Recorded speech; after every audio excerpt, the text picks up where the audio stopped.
सबसे पहले मैं इस देवरिया की भूमि को प्रणाम करता हूं।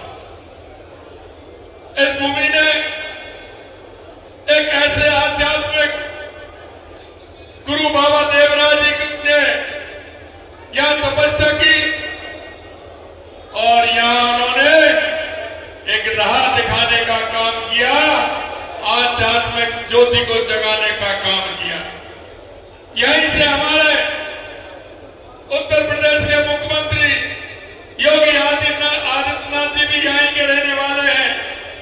उन्होंने भी आध्यात्मिक रूप से और राजनीतिक रूप से अलग जगाने का काम किया।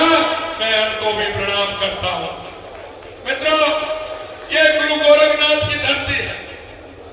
गुरु गोरखनाथ जी ने मंदिर में क्षेत्र में आध्यात्मिक का केंद्र है। गौरव की बात है कि गोरखनाथ जी की गद्दी के वर्तमान मुख्यमंत्री योगी आदित्यनाथ जी हैं, जो उत्तर प्रदेश में जिस तरह से सरकार चला रहे हैं, निश्चित रूप से मैं उनको धन्यवाद और साधुवाद देना चाहता हूं। आज बुद्ध पूर्णिमा भी है, जो महात्मा बुद्ध के जन्म निर्माण और महापरिनिर्वाण का प्रतीक है। यहां से नजदीकी कुशीनगर में तो महात्मा बुद्ध की महापरिनिर्वाण स्थली के रूप में देश और दुनिया में प्रसिद्ध है। मैं उनको भी नमन करना चाहता हूं। महात्मा बुद्ध की शिक्षा हम सभी के लिए प्रेरित है। महात्मा बुद्ध के 4 आर्य सत्य सामाजिक मार्ग हमें आंतरिक शांति, करुणा और अहिंसा की मार्ग की ओर ले जाते हैं।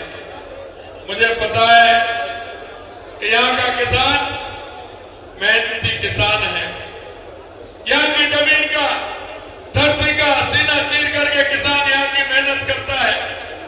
मित्रों, मैं कहना चाहता हूँ, भाई शशांक जी बता रहे थे, देश की आजादी में इस क्षेत्र का बड़ा योगदान रहा है।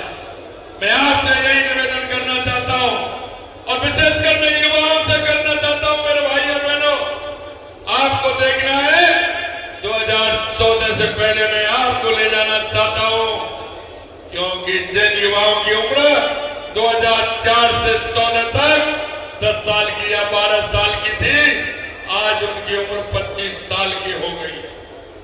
मैं आपको यही बात कहना चाहता हूं। आप 2014 से पहले का भारत देखिए।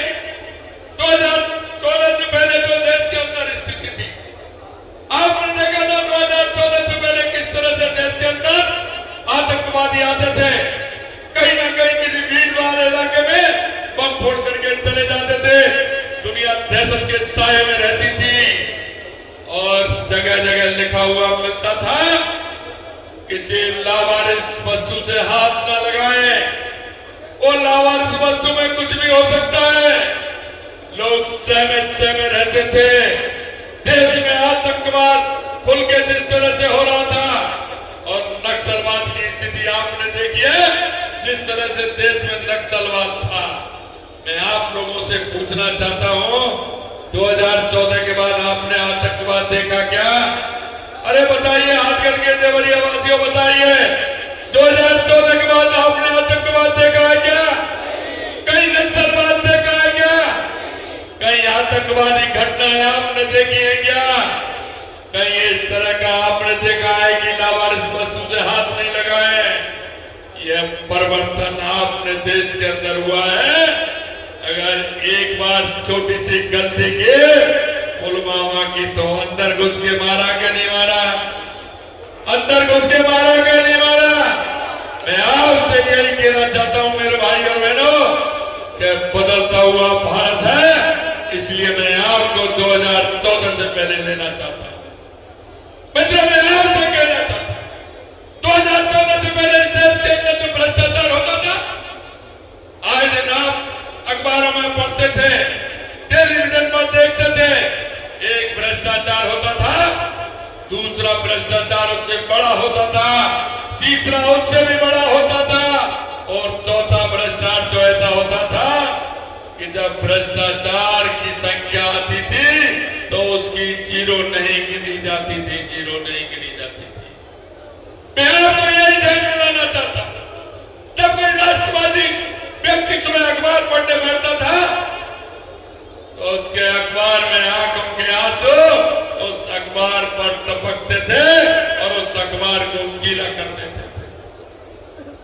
मैं आपसे यही कहना चाहता हूं मेरे भाई और बहनों कि 2014 के बाद आपने कोई भ्रष्टाचार देखा क्या?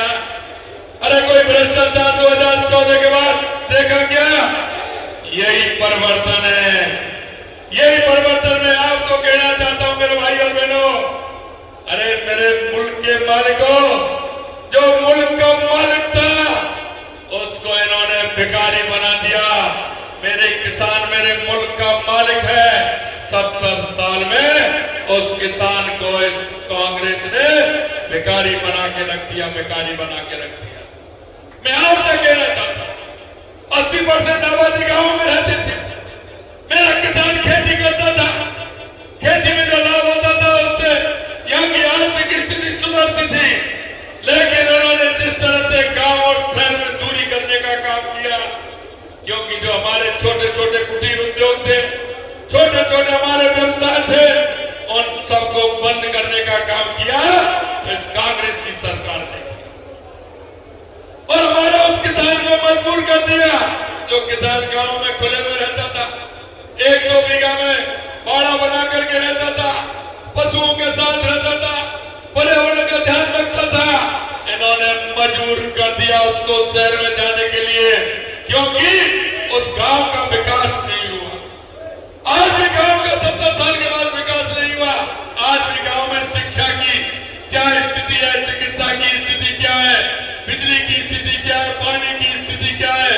इसलिए मैं आपसे कहना चाहता हूं मेरे भाई और बहनों, 70 साल के अंदर भ्रष्टाचार और तुष्टीकरण के अंदर इस कांग्रेस सरकार ने इस देश को भ्रष्टाचार और तुष्टीकरण में धकेलने का काम किया।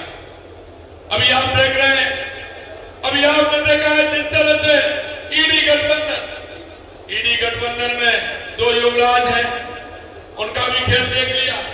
एक उत्तर प्रदेश से है, एक ऐसे हैं युवराज जिनको 20 बार लॉन्चिंग कर दिया, अगली बार 21वीं बार लॉन्चिंग कर रहे हैं। लेकिन उनको बार बार उड़ाते हैं, आगे बढ़ाते हैं, लेकिन वो फुस करके जाते हैं।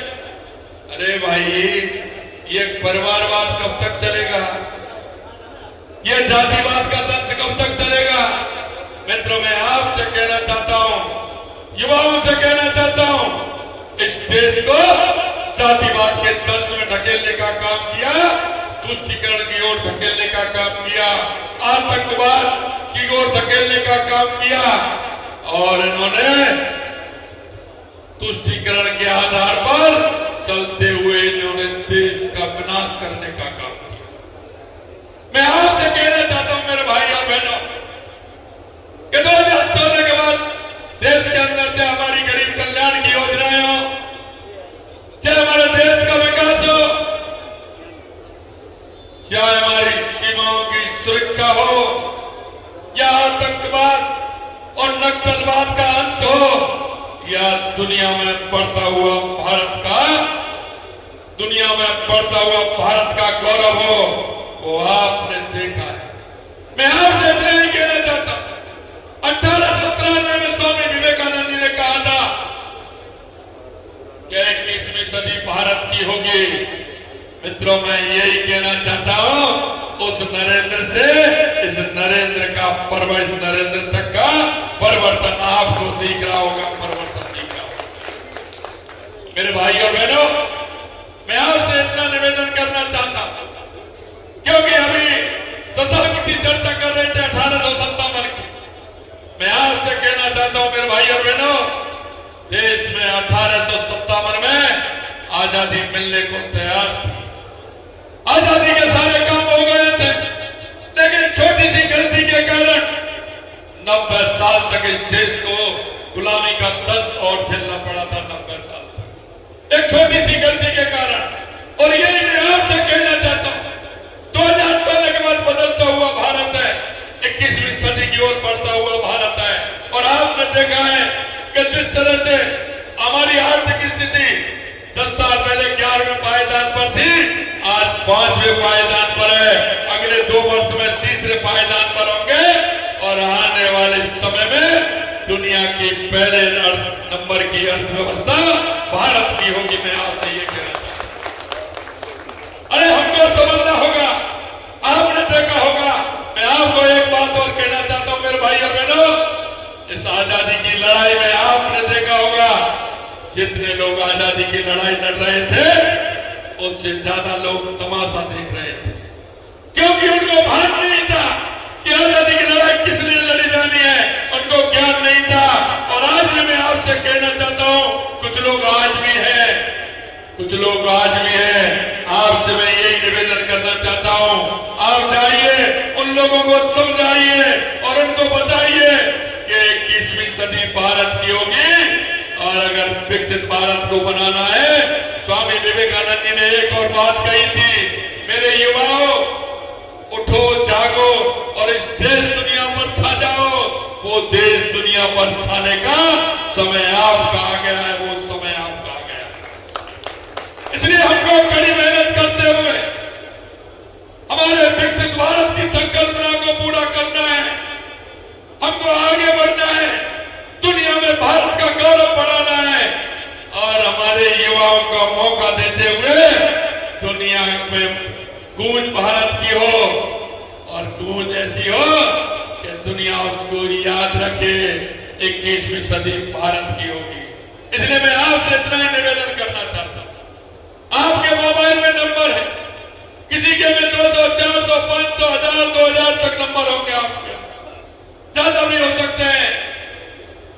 मैं आपसे इतना ही कहना चाहता हूं, उस पर अपना वीडियो बना करके भी डालिए, मैसेज भी करिए, फोन भी करिए, क्योंकि कभी कभी हम देखते हैं धीरे तले अंधेरा होता है, हम हमारे पड़ोसी से नहीं कह पाते हैं, हमारे परिवारजन से नहीं कह पाते हैं, हमारे किसी रिश्तेदार से नहीं कह पाते हैं।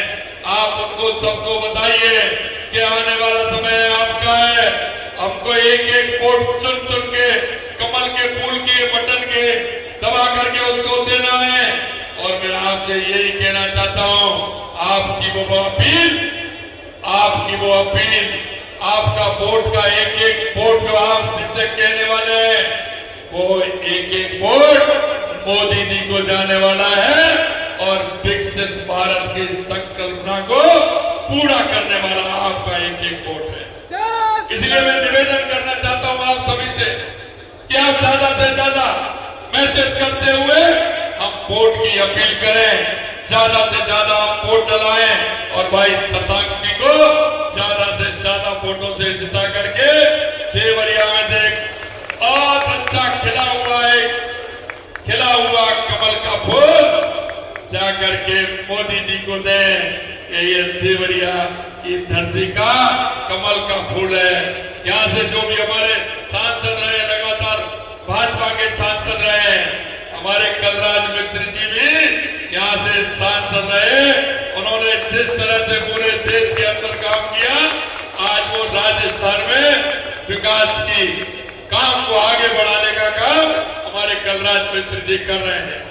मैं आपसे इतना ही कहना चाहता हूं मेरे भाई और बहनों, हमें भारत को विकसित भारत बनाना है, आतंकवाद और उग्र नक्सलवाद का अंत करना है, गरीब कल्याण की योजनाएं हमें लानी है, हमारे युवाओं को आगे बढ़ाने का काम करना है, हमारे भारत को एक विकसित भारत बनाना है, अर्थव्यवस्था ठीक प्रकार से करनी है, तो भारतीय जनता पार्टी के शशांक जी को जिताना है और दिल्ली पहुंचाना है।